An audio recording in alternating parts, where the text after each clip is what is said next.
أتيتك راجيا يا ذا الجلال ففرج ما ترى من سوء حالي. إلى من يشتكي المملوك إلا إلى مولاه يا مولى الموالي. تبارك الذي نزل الفرقان على عبده ليكون للعالمين نذيرا. أبصرت ابنته من بعد العمى حين لازم الدعاء في ساعة الإجابة يوم الجمعة. قام كأن لم يكن به وجع بعد غيبوبة أيس الأطباء عنها. بعد أن تحرى طويلا ساعة الإجابة أقسم أيمانا أنه يعرف ساعة الشفاء. فإلى كل مريض ومكروب عليك بدعوة أيوب عليه السلام. وأيوب إذ نادى ربه أني مسني الضر وأنت أرحم الراحمين. فاستجبنا له فكشفنا ما به من ضر وآتيناه أهله ومثلهم معهم رحمة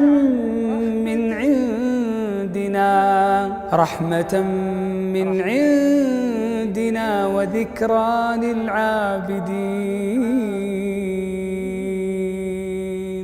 وهنا معادلة: كل داء جعلك تلح على الله بالدعاء هو في حقيقته عطاء، وعاقبته بإذن الله جل وعلا الشفاء، إن وثقت بأن الله جل وعلا هو الشافي. فقلها بقلب واثق بالله: اشف أنت الشافي، اشف أنت الشافي، لا شفاء إلا شفاؤك، شفاء لا يغادر سقما. أتيتك راجيا يا ذا الجلال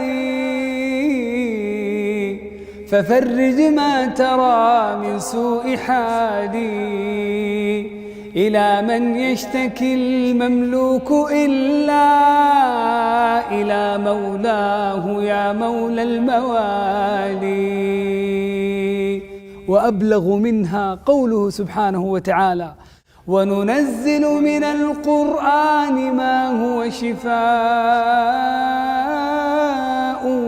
ورحمة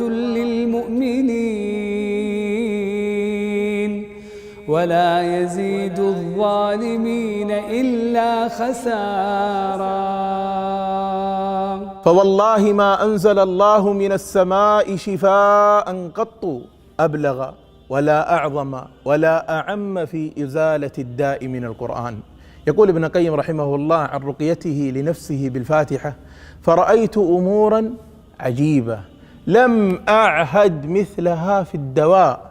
يقول رحمه الله: فكنت إذا قرأت الفاتحة على مواضع الآلام مني زالت عني. وهذه هي الشافية الفاتحة التي سماها النبي صلى الله عليه وسلم رقية، وقد رقى بها أبو سعيد الخدري سيد القوم فقام كأنما نشط من عقال. هي الفاتحة التي نقرأها، ولكن نحتاج يقين كيقين أبي سعيد، وثقة كثقة أبي سعيد، وإيمان كإيمان أبي سعيد رضي الله عنه. تبارك